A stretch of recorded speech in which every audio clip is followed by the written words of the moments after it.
All right. And after country come the people that keep us alive. Let us please give our gratitude to our members, our partners, partner institutions, um, the people who by your membership and by your support allow us to continue being who we are today.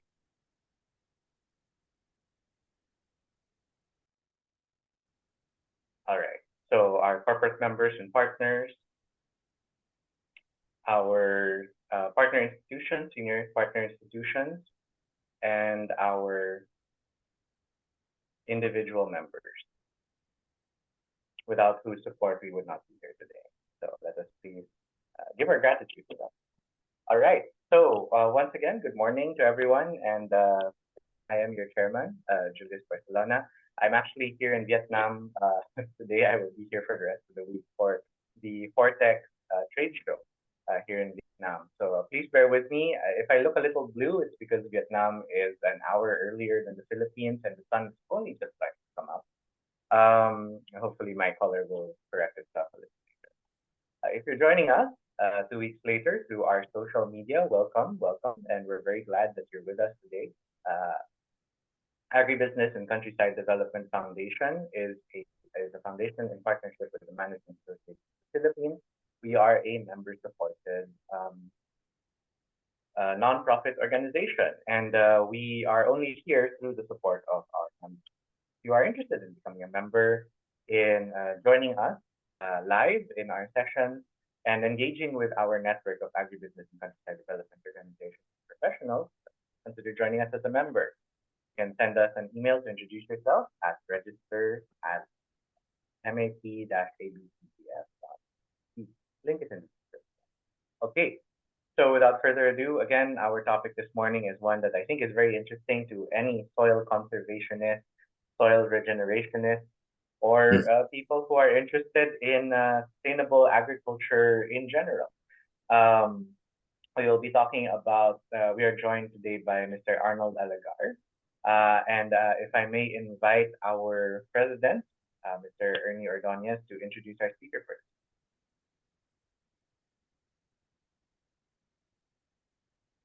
Yeah, Ernie, you're still mute.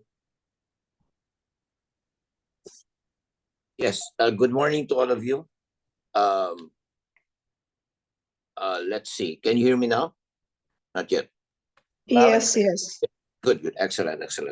Well, if you read our invitation to you, you'd know that the person we have is quite fantastic. He was a co-founder of Agri International. He's now spun off doing his own thing and doing something great for our country. He goes from electrical vehicle development to telecommunications, and you'll be amazed. He does internet browse development, data acquisition systems, surveillance, air traffic control, automation, software. My Renaissance man. Fantastic. And of course, when the topic says a modern day Terra Preta, I had to Google that. What on earth is that? That's a fertile soil, right? Called sometimes the Indian Black Earth or the Amazonian Black Earth and all that. But I want to take this opportunity, because 8 to 9 is recorded, to just say a few things about the guy from Vietnam. He says he looks blue, he looks happy. Whenever he's with us, he's not blue and sad, he's happy because he's with us again, and he's really energizing us. And of course, we've been doing this for 19 years. Before, I used to be with the old group, and I mean old meaning chronologically old now, over 65 now.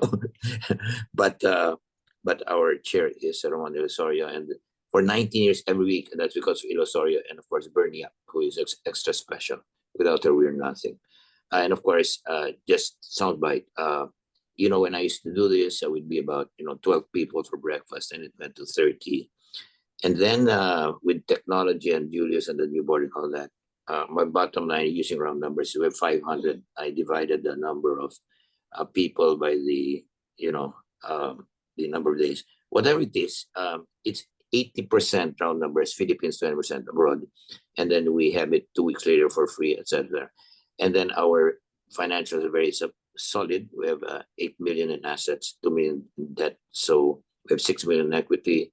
And basically, I like to say that with the new board, we've done a revolution because there was a revolution in age, right? Everybody is below 45 except a dinosaur, that's me. And our chair has revolutionized everything with Bernie up, of course, as our rock. Now, having said that, I'd like to say that we are very happy that Arnold has come in. And again, thanks to Bernie getting the best speaker.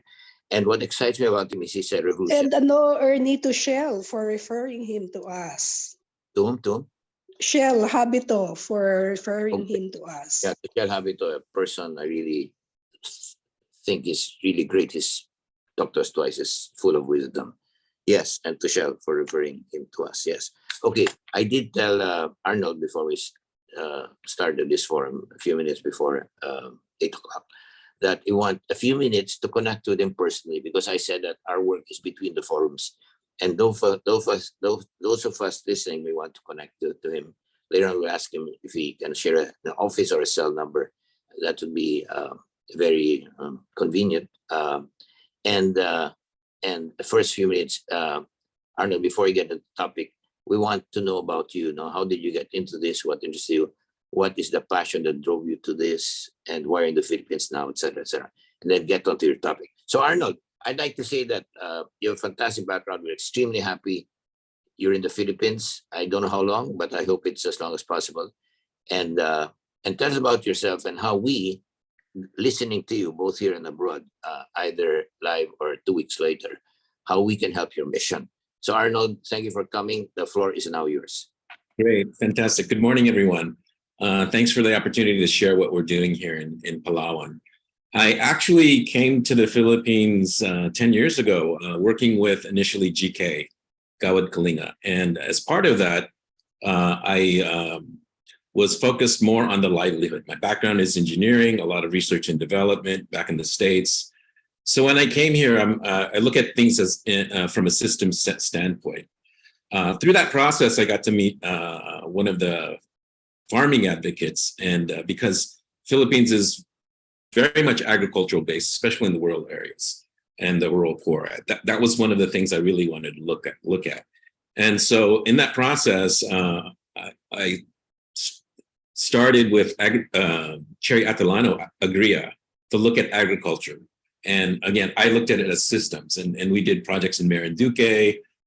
So that's kind of my experience thus far in the Philippines, is really looking at agricultural systems and seeing how they work. Now, during the pandemic, what had happened is a friend of mine, Jero Tan, and I decided to come to Palawan to kind of escape the Manila and to look at food security, in particular with the Puerto Princesa. So this is what brought us to Palawan. And in that time, he introduced me to biochar and this idea of Terra Preta, which I've been researching with him for the past 3 years here in Palawan. And it's a very fascinating topic to me. And so we've been really looking at how we can integrate this system into a Philippine context, because that's most important. And, there's a lot of great technologies, but some of them don't work and fit in being here 10 years, I know that things need to be tailored to, again, work in this context to really succeed and be adopted.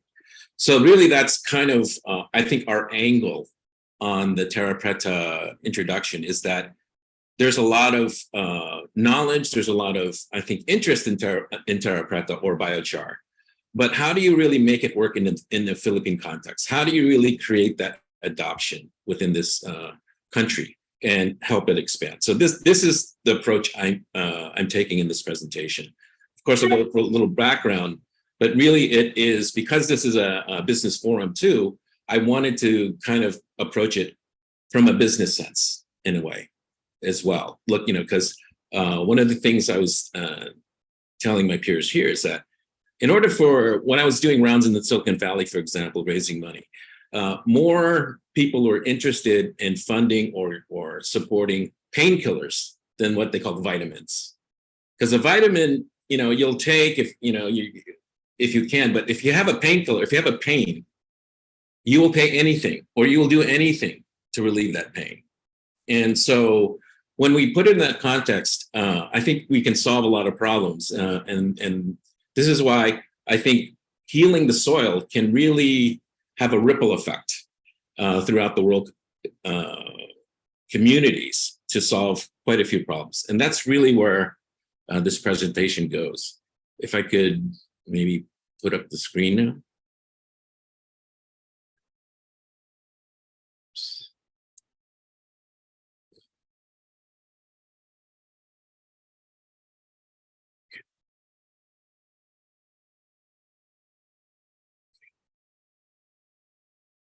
So before I start my talk, I'm gonna play a little clip that I found on Joe Rogan that really kind of gives some context to what Terra Preta is. So let me play that now. Total population of the Amazon that exceeded 20 million people. What? Yes, 20 million. This is the latest evidence from the Amazon. And then you ask yourself, how did they do that? How did they feed 20 million people in the Amazon? Because it's a fact, rainforest soils are poor. It's one of the reasons these soybean farms are a really stupid idea, because once you clear the rainforest, the land is largely unfertile and you can't grow stuff on it for very long. So how did they feed all these people? The answer was they invented a soil. And that soil has a name. It's called Terra Preta. Archaeologists refer to it as Amazonian dark earths or Amazonian black earth. It's a man-made soil. It's thousands of years old. It's full of microbes that are not found in adjoining soil. It's based around biochar. And you can take a handful of 8,000-year-old Terra Preta and you can add it to barren soil, and that soil will instantly become fertile. It's highly sought after in the Amazon, and it explains how they fed these people. There was science in the Amazon. How did they create this? Well, this is something that's not understood. It's still not understood by soil experts to this day as to how that was done, but it's one of many intriguing pieces of evidence of much higher development in the Amazon that it has been given credit for, and of a kind of science in the Amazon. Jamie's got an image of it up there. So this is it? This is Terra Preta. Yeah. Wow. Exactly. And so was that done by burns? Did they use controlled burns? They did.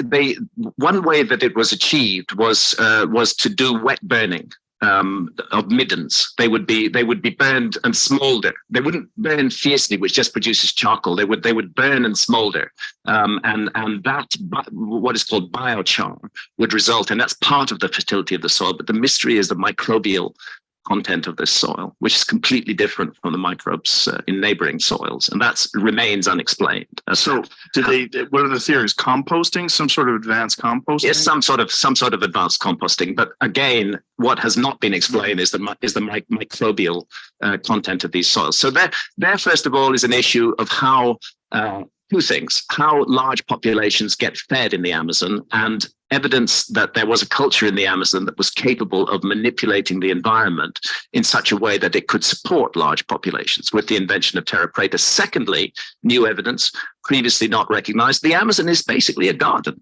The Amazon is a man-made rainforest.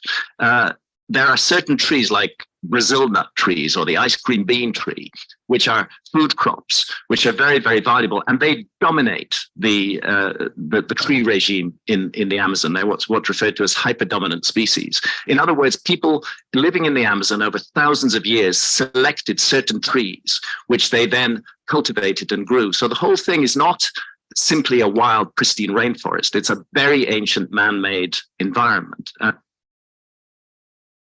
So that really gives some context to how we are here in the Philippines trying to recreate what they did in the Amazon, the Terra Preta. We believe that we've actually solved some of those issues that Graham Hancock was talking about, the microbial stuff. But in the Philippine context, there's actually an opportunity to solve a big problem that we have throughout the provinces, which is coconut waste. This is a common scene throughout the Philippines, is where there's literally hills of husk that are being left over from some of the agricultural processing. But what's interesting, coconut provides some of the best biochar because of its nature. So 69 provinces throughout the Philippines are involved in coconut.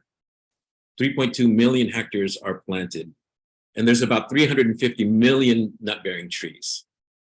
With an annual production of about 14 million metric tons. based on that, the amount of biomass or husk that's available can be calculated in a number of ways, whether or not it's about hectares or not bearing.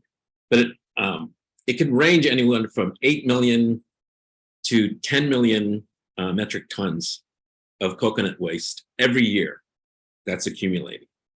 And it takes a while for it to decompose. And as we mature the coconut industry, it's going to be a worse and worse problem. In fact, that's one of the reasons I took such an interest here in Palawan, especially in Brooks Point.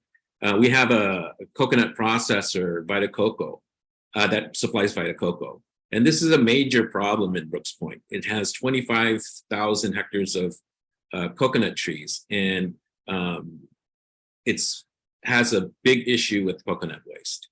But we look at it as a source for our biochar.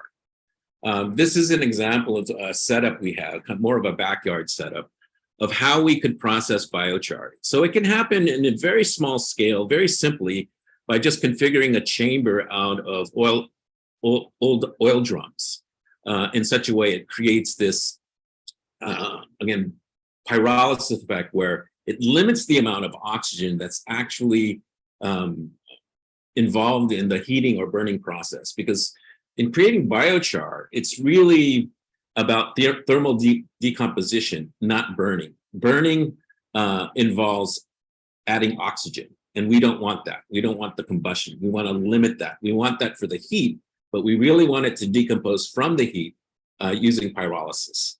So again, this is a small setup, but this is kind of the process that is involved. This pyrolysis really is a thermal decomposition, and we can have a number of, like going from bottom up, we can have a number of feedstocks available for biochar. But again, we're looking at coconut because if we convert that waste into something viable and valuable, such as agricultural biochar, then we can turn that problem, that pain, into something good. Right now, we're using these chambers, but we're investing, or we intend to invest in a more sophisticated system where we can also harvest the bio oil and the syngas. Right now, a lot of that escapes this chamber because it's very crude, but there's machines now that can actually separate those three products. And the bio oil can be turned, for example, into biodiesel. The syngas can be turned into electricity. So what we're looking at, and we're designing our system, is really having it run itself, where some of the syngas can run the electricity, and so it could be a zero cost. And that's another advantage that we're looking at. So the results of this is shown here. It's really just looks like charcoal, looks like, but when you add it to the soil, there's a number of benefits that it has based on its characteristics. Especially one of the key things that biochar enables is this porosity, or the amount of surface area that is created from the feedstock. Through this heating, what happens is, if you can imagine, there's a lot of trapped gases and liquids in the cellulose matter that is kind of boiled out and pops. So it creates a lot of these pores, and it's kind of like, if you look at it in a microscope, it looks like a sponge. But that surface area helps retain moisture, nutrients, and more importantly, it creates a home for microbes, and which really is important for plants to have within that soil. So these are the things that, biochar really is able to put into the soil. But as in the video clip, there is still that missing piece of the microbial content, where we would get the nutrients to infuse the biochar. And this is where recently we've come across this, what is kind of as miraculous as biochar itself. There's a fly that is indigenous even to the Philippines. It's called the black soldier fly. It exists in the tropical areas. It's a unique fly in the sense that it only lasts for 45 days. A majority of its time is spent as a larvae that spends its time just eating. All it does is eat. And this is what we use to for our composting of the nutrients that we'll eventually put in the biochar. And it helps improve the soil structure. So when we're looking at one of the other big problems in the Philippines is food waste. There's a lot of food waste. This is an example of a market that the unused portions are just sent to landfill or something. But we feel that we can compost that, and there is composting, right? But the amount of food waste that's generated per year per Filipino is about 86 kilograms per year, or about almost 1 billion metric tons of food waste. And most of it's in households, but that is potentially a very valuable source of nutrients if we can decompose it. So this is a close-up of the actual black soldier fly larvae. It's normally raised or done to access these larvae because they can be, it's a good source, a cheap source of feed for chickens and other livestock. But what's remarkable about these things, again, it exists in the 18-day cycle. We could feed these larvae the food waste, and it actually composts the food in 3 days. So this is being done actually around the world now because of the benefit of transforming this. It's much faster than other approaches like Fermi composting, and it provides a richer product because Vermi could take months or weeks in decomposition the food waste, but this happens in days. And again, we get two byproducts, which is the larvae, which can be used as food. And one other interesting thing I should say is that it goes through this life cycle, and when it's an adult, all it is left is 8 days to mate. It doesn't have a mouth, so it can't transmit diseases. And what's interesting, when it is actually feeding as a larvae, it generates a lot of heat.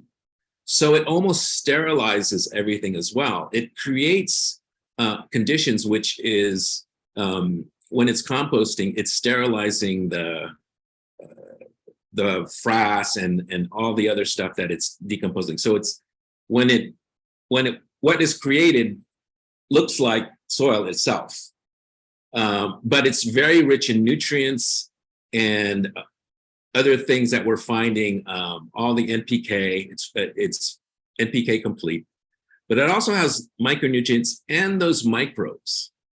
It has the microbial content that the biochar needs in order to create healthy soil.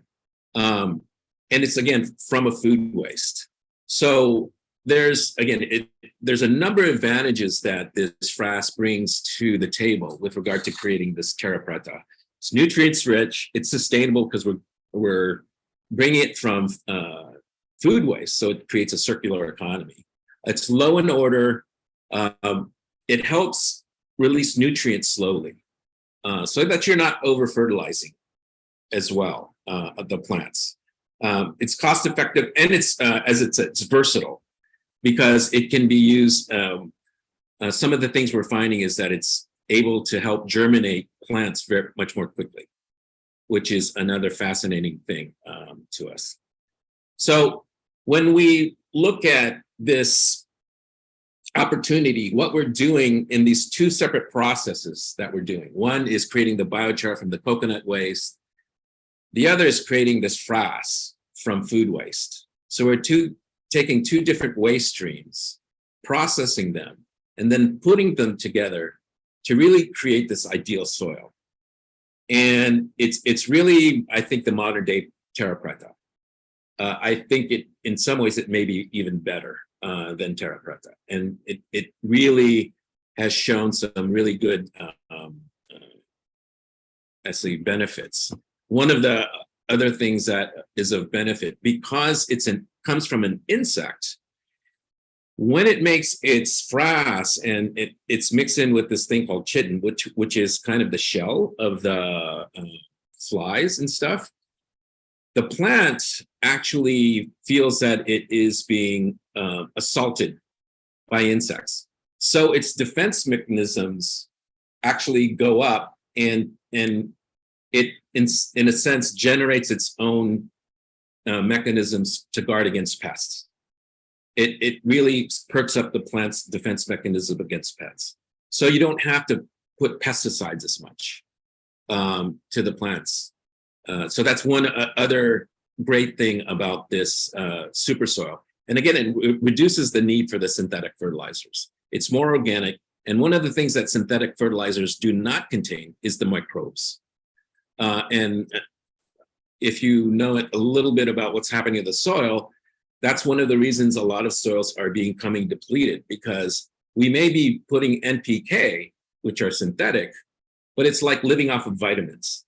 It's not wholesome food that the plants really need. It's keeping them alive, forcing them to grow, but it's not the best conditions. It really needs to be this whole ecosystem and this microbe, more organic farming.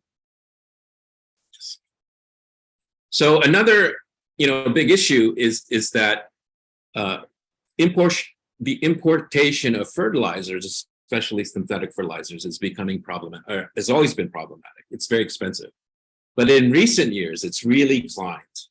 For example, in 2021, the price of fertilizers almost went up 30-40%, or due to the wars that are happening in Ukraine and the limitation of fertilizer. So this is also the motivation where we're looking at this problem and we're saying, if we can do this, we channel these waste streams, the food streams, the food waste, into the creation of fertilizer, then we're less dependent upon imports. And it actually could be further localized. It can be in the rural areas themselves. So this is a picture of one of the plots that Jero, who I'm working with on this stuff, had done in Cavite. He did it as a demonstration to really investigate the benefits of biochar in particular. This is even before we really used the BSF stuff. But what is fascinating about this picture is the density at which he could plant. And these are cabbages, which are normally grown in the higher altitudes. But the biochar allows for more control of conditions at the root systems that normally plants that might not thrive in certain conditions can then thrive in different areas. It gives the farmer more control of those challenges, like climate. Again, higher crops can be grown in lowland areas at a higher density using less land. That's a big issue because we have to get more from the land that we do. Also, he's done an experiment where he's able to turn sand, because he's adding actual soil into the sand on a beach, and grow lettuce on a beach. So it's really amazing what this stuff can do when in helping expand the growing possibilities of a farm. And the results are pretty fascinating itself. It's like, this is one head of lettuce that he grew that was 420 grams. I think normally they get less than 100 grams per head. So the improvements that we've seen with the biochar and this type of soil are pretty remarkable. Again, lettuce, ube, he was able to increase 10 times the weight of the ube plant. And recently, a partner of ours in Nevesia has used biochar with rice and is able to harvest up to 17 to 20 tons per hectare, where normally you'll have 5 to 6 tons. So a lot of this excitement around this biochar is well-founded. But again, how do we bring it into the Philippine context? Because the thing that is probably a common knowledge or a thing that's been shared a lot is the farmer stats of today's farming is not great because they're aging, because they don't have a lot of income and they don't have a lot of land compared to how, in the West, usually farmers have hundreds and thousands of hectares or acres to use. So they're in their countries, it's rich. But here we have smallholder farmers that are poor. So I think this way of one of the other things that we need to do is, like the Amazon, we have a climate that's tropical. It has a very fast nutrient cycle. So we have to slow it down for some of these crops that we want to do. And it's really a part of that soil is the foundation for sustainability to really help the farmer. So this just shows the two different waste streams and cycle that add to the super soil. One side you can think from the biochar side, and then you have the BSF side. But it lowers the cost because the inputs that the fertilizer inputs, even the water, is lessened. So the irrigation's easier, the maintenance of the crop is easier, but also you have a top end of benefit where you're going to increase your productivity by at least 30% because of that. And you can reduce the cost of the fertilizers by at least half. If we do this more organic BSF, then it's local and it can be even less. So this is what we believe is kind of the holy grail of the foundation. It's really in the soil to create this holy grail of a circular economy, where production goes to consumption. Then we have this added step to return that consumption back to production through conversion into, again, this BSF and biochar. So again, this is I think the opportunity that we have is the foundation of the circular economy in the rural areas will help food production. But also the things that we're finding is we're looking at, I've been very interested, I'm a big environmentalist. In the States, I lived in Colorado, beautiful place, and I really didn't like the oil companies. However, as we're finding out, fossil fuels are probably still necessary for the development of the Philippines. But how do we address this issue of the climate change and some of the initiatives? I was talking to a few folks and saying, what's the Philippines' plan on meeting their obligations for the COP26 without disrupting the economy? Because a lot of the power generation in the Philippines is based on coal. We're not going to change in 10 years our grid to fully meet the demands with solar. It's impossible. It's not going to happen. And the other big part is the transport sector. We're not going to electrify. And I've looked at electrical vehicles. It's just not possible. When there was an initiative by the ADB to go to electric trikes, but the economics didn't make sense because you can't force the driver to buy an electric vehicle that he can't pay it back ever. So when we're looking at the Philippine context, those are the issues that we're trying to solve. It's not just bringing technologies that might work elsewhere, but how does it adapt here? How can we subsidize it here? Those are the hard problems. There's a lot of great technologies, but does it fit? However, one of the interesting things about the biochar is that it is carbon. And when we put it back into the soil, we're actually sequestering carbon.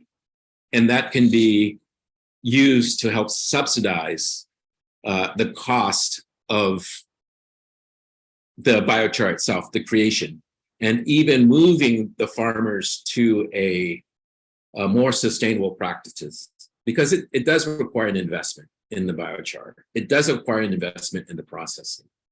But when we do the calculations of the amount of biomass that we convert to biochar that we then bury into the soil for the biochar, it's pretty large in the sense of what for 1 ton of carbon or biochar that we bury, we get at least 3.6 times the amount in carbon credits, just because the molecular weight. If we're holding that piece of carbon into the soil, it cannot be converted back into carbon dioxide, which is the greenhouse gas. So, and what's interesting is we've been doing a lot of research, especially in the past 2 years, is, carbon credit market. This is actually turning out to be the most reliable way of doing carbon offsets because it's measurable and it will last for thousands of years in the soil. And those are big criteria that have called into question the quality of some of the carbon credits, like setting aside a forest or even just planting a tree is not enough, because there's still risk that that tree will burn, it will decay, it will go back into the atmosphere. What we're doing with the biochar is stabilizing that carbon, making it last in that soil for, again, hundreds or if not thousands of years. So that when you go to the actual buyers of carbon credits, you can say, this is reliable. This is going to be there. It's not something that is kind of a gray market. Even doing solar is kind of a gray market because it doesn't take any of the carbon out of the atmosphere. It just prevents carbon from being released. There is a carbon budget up there that we have to get rid of. And a lot of it is not actually the Philippines' fault and the developing countries' fault. It's really the developed countries that have created this huge influx of carbon dioxide in the air that's, they're saying, causing this climate change. So when we look at the justice that needs to happen with regard to paying for this, it really should be these developing countries, ironically, that are in the tropical areas that can grow the biomass, that can create the biochar, and the developed countries should pay for it so that we can, one, rejuvenate the soil, but also get rid of that carbon from the atmosphere. To me, that's one real big solution of this climate justice. So, but in order to do that, it's a lot of things coming together that need to happen. And this is kind of a complex diagram, but this is where I look at it as a system. Right? Because what we're doing in the back end is looking at this as almost a blockchain of sorts. Well, it is going to be on a blockchain, so that we can record, the production of the biomass into the carbon, make sure and record where it's buried with the farmer, if you go to 1C, that it is doing its job.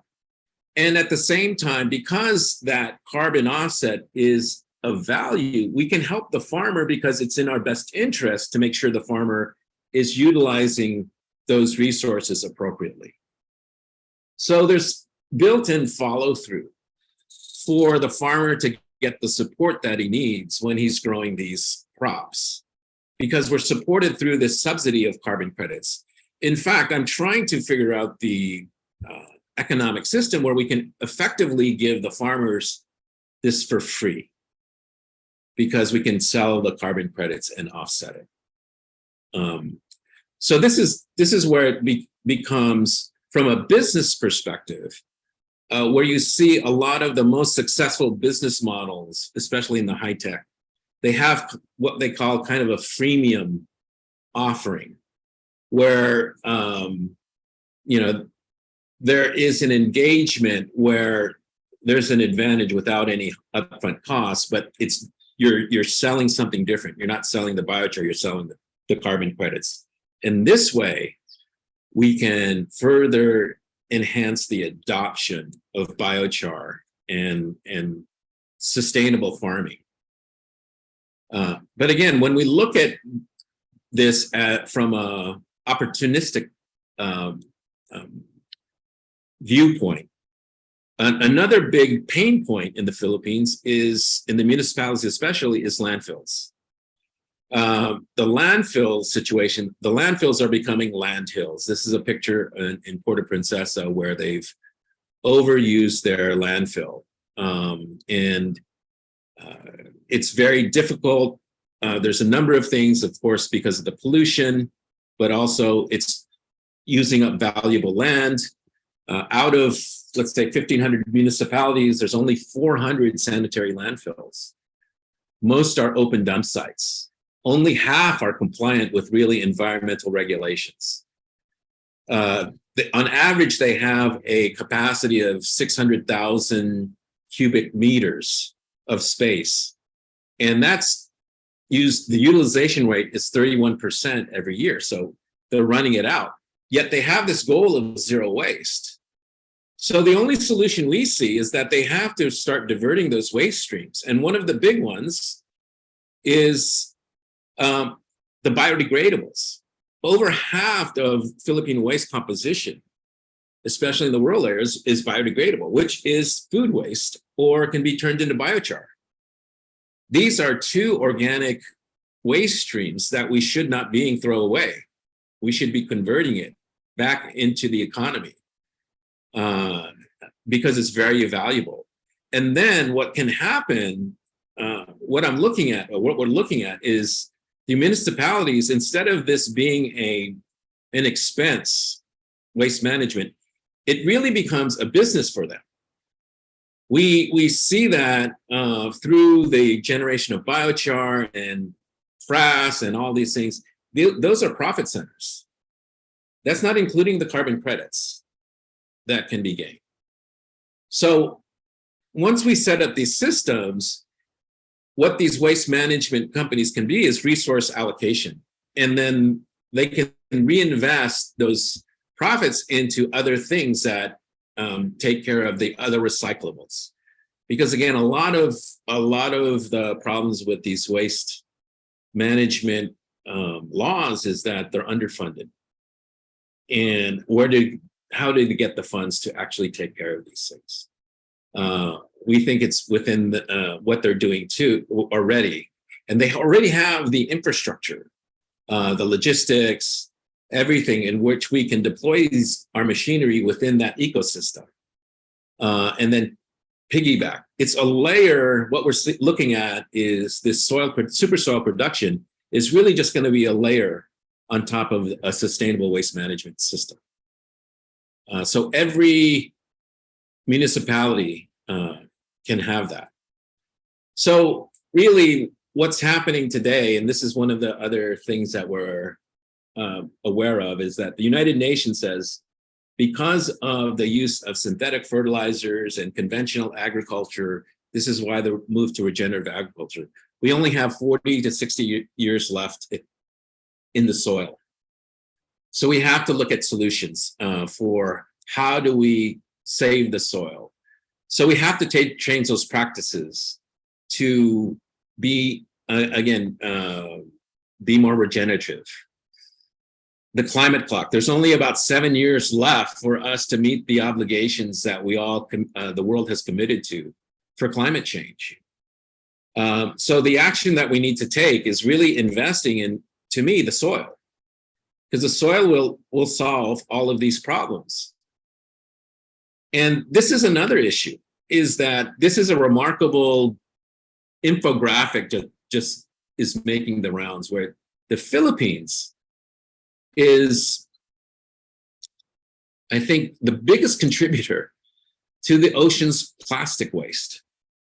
35% of all plastic waste in the world is just from the Philippines. And that is shocking, because if you think about it, the Philippines is the Amazon of the sea. The coral triangle here is the center of diversity. So we're lucky enough to be in the Amazon of the sea, yet we're not taking care of it.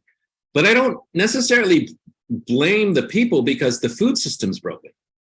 This is what I see when I see all that plastic. It's all of the processed foods that is cheap and convenient that is sold in these markets. So, and that's what the poor can afford. So we have to revise our food systems. We have to revise these things.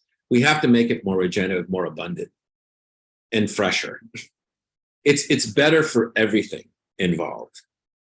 And recently, we had the privilege of having Apple the app visit what we're doing here. And we plan to do a model farm with him, maybe we had his farm in Pampanga, to really create advocacy on, and knowledge about what biochar is and what super soil is. He's also hooking us up to Sadhguru. I don't know if most people know Sadhguru. Sadhguru is a philosopher from India that has started a Save Soil movement that has gotten worldwide attention. Now he's advocating that we need to save our soil. What I believe we have is a solution, is a way of addressing the soil degradation in a way that works in this context, in the Philippine context.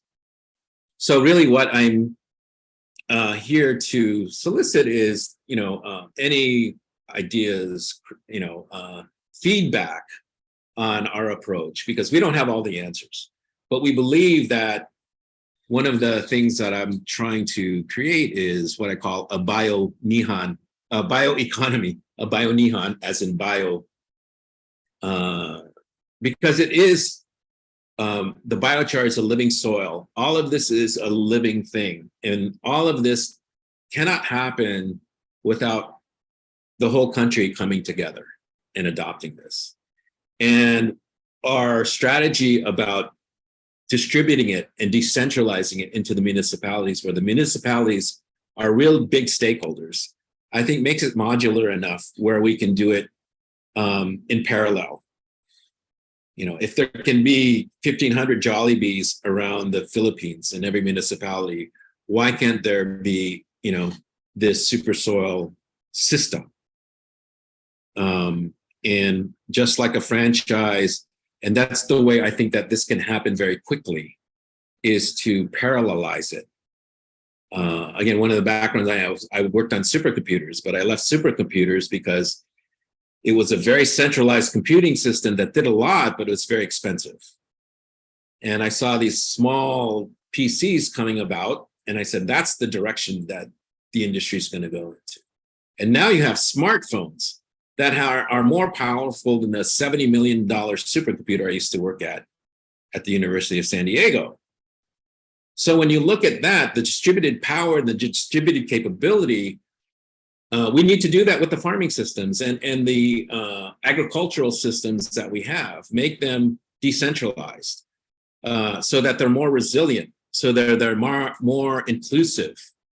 And I think we can do that, especially one of the big things I think we're fortunate is the Philippines is an archipelago where we can demonstrate this in a big way. If we could create resilient food system, and that's important because what was demonstrated by the pandemic was that supply lines cannot be guaranteed. So we have to be more hyper-localized than globalized in order to survive for the future. So let's get it started, as Apple would say. That's the end of my talk. If there are any questions or anything, then I'm more than happy to answer. Okay, thanks so much for your presentation, Arnold. Very comprehensive. So we only have a few minutes left in our formal session.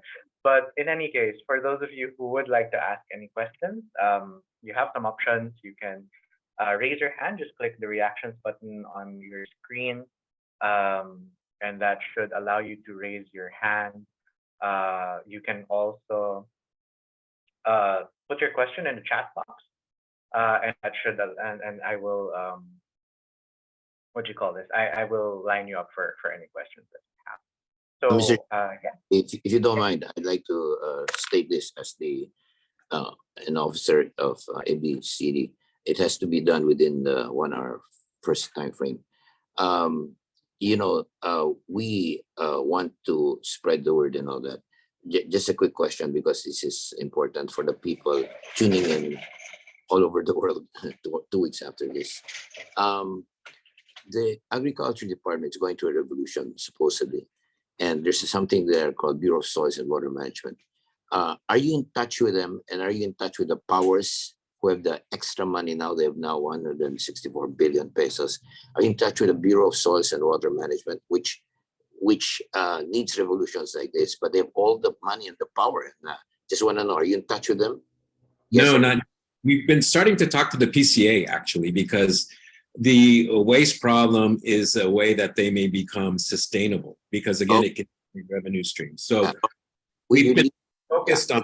Let me just say this: we have a time frame. Thank you. What I want to commit to, in front of everyone who tunes into this around the world, is that I want to commit that you now get in. We will make the arrangement so you get in touch with the Bureau of Soils and Water Management, and that is, you know, they're in need of revolutionary ideas like this. And the problem is that people like you are not in touch with them. You see, so all these millions of pesos go to waste, much of it to corruption and all that. This is what we need. Thank you for this opportunity, Mr. Chairman. Thank you. All right, thanks very much. All right, so our first question comes from Oscar Barrera. Oscar, please. Yeah. Do you have a budget already? How much do you need to get started? Do you have an idea? Well, I've done the financials to acquire machines for Brooks Point. Our intention is to get maybe 3 machines here, pyrolysis machines from China, because the amount of backlog of bio-waste, these machines that we're targeting it can do 5 tons per hour. So we imagine every municipality having one of these machines. And the budget for one of these machines is about $250,000, including operating and facilities. But based on our financials, that payback based on the value of the biochar and the credits can be less than a year, easily with less than a year. So we have those budgets done, but we haven't really done a roadshow or anything in earnest yet, because we're still getting all our ducks in a row. Is there no local supplier for the machine? The supplier that we're looking at is actually out of China. And one of the other principals is been working with them on some R&D for the past 2 or 3 years. I don't know if Jiro's on, but so these machines have been certified. They're used around the world by Europeans and Americans and Australians. So, and we have a very good relationship with them. These are the machines that can actually produce more than just the biochar, but the syngas and the oils. So a lot of the financial payback is not even calculating the value of those byproducts. Okay. All right, thanks very much for that. Our next question, although an answer was given in the chat, but I think it's good for us to have it, from BF Industries, from Mr. Bonifacio. Would you like to put your question out there? Recording in progress. Hello, Mr. Tata Fernandez. Okay, maybe he's already happy with the answer in the chat box. Okay, our next question comes from Elsa Chico. Elsa, would you like to say your question out loud?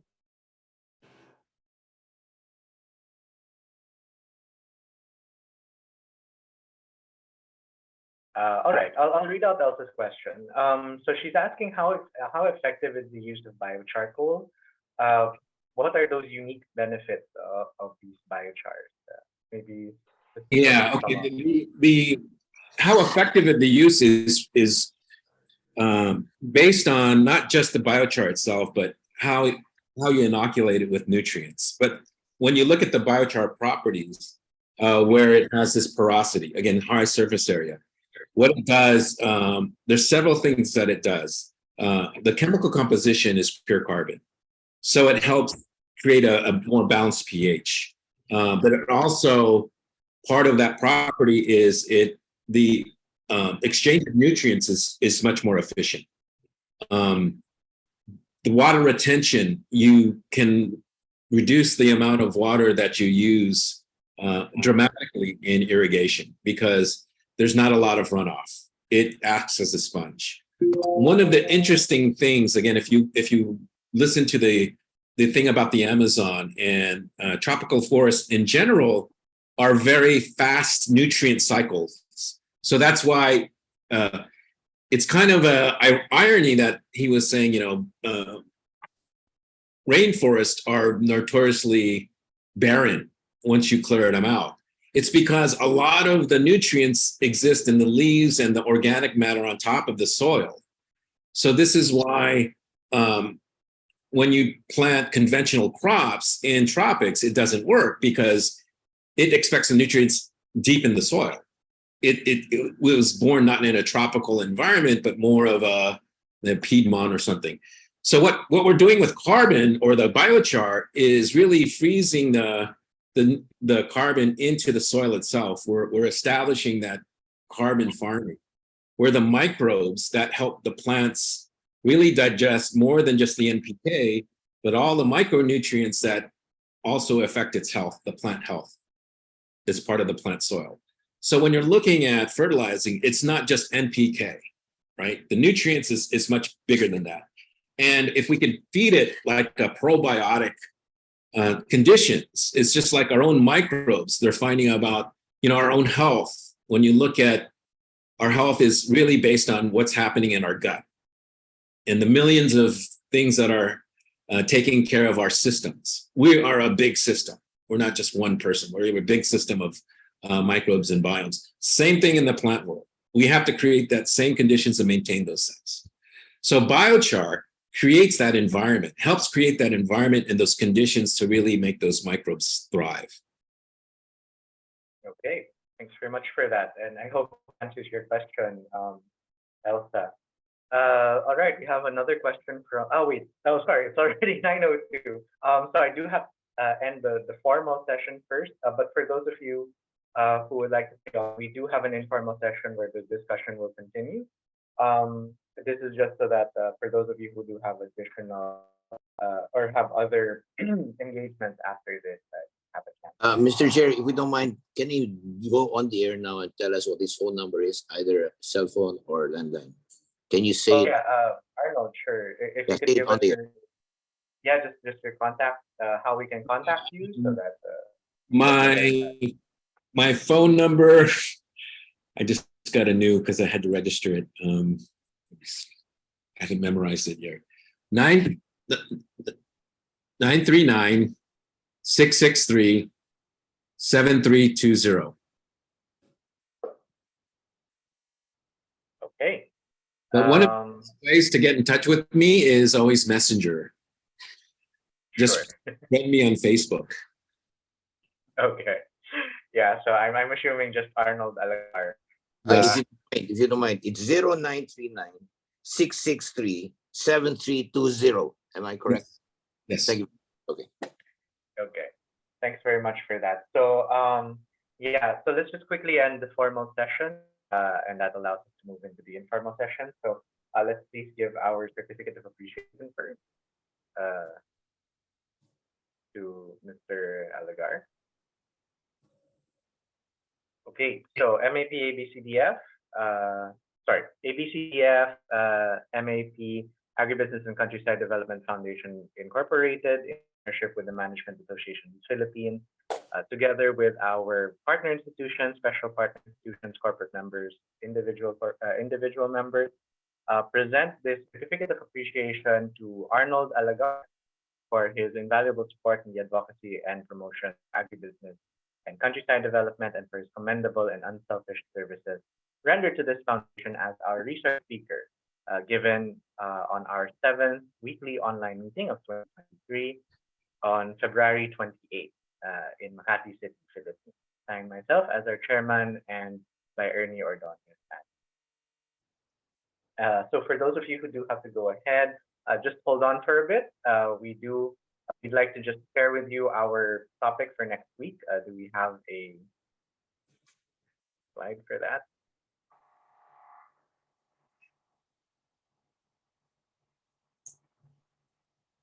So for those of you who'd like to join us in our 8th session next week, our topic will be smart agri-technology for small-scale farmers. So smart agri-technology has often been plagued by questions of scale. Usually these solutions tend to favor very large-scale operations, but hopefully Joseph James Mendoza of Denso Philippines might be able to give us something that works for a smaller scale farmer, which is majority of our farmers, which are majority of our farmers. So for those of you who do need to go ahead, if we may just have a quick group photo before we go. I invite everyone to open your cameras, turn on your cameras, give us your biggest smiles if you can. I see some people are in the office, they can't because they've got a face mask on. Maybe you can just give us a thumbs up, a heart, peace sign.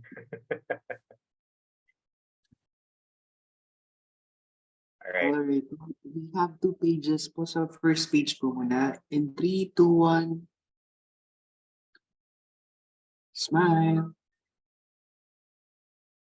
Okay po, sa next page na po.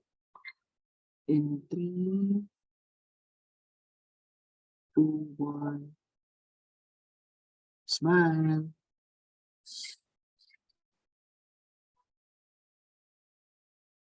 Okay na po. Thank you po. All right. So for those of you who do need to go ahead, thank you very much for joining us for our formal session. For those of you who can stay for our informal session, the discussion will continue until 10 o'clock at the latest. For those of you who do have to go ahead, thank you very much for joining us, and we hope to see you in our next session. Once again, we are the Agribusiness and Countryside Development Foundation in partnership with the Management Association of the Philippines. We are a member-supported nonprofit organization. If you are joining us 2 weeks later, thank you very much for viewing today's session. And if you are interested in engaging with our speakers live in our sessions, and as well as gaining access to our vast network of agribusiness and development organizations, do consider joining us as a member. You can send us an email at register@map-abcf. Link is in the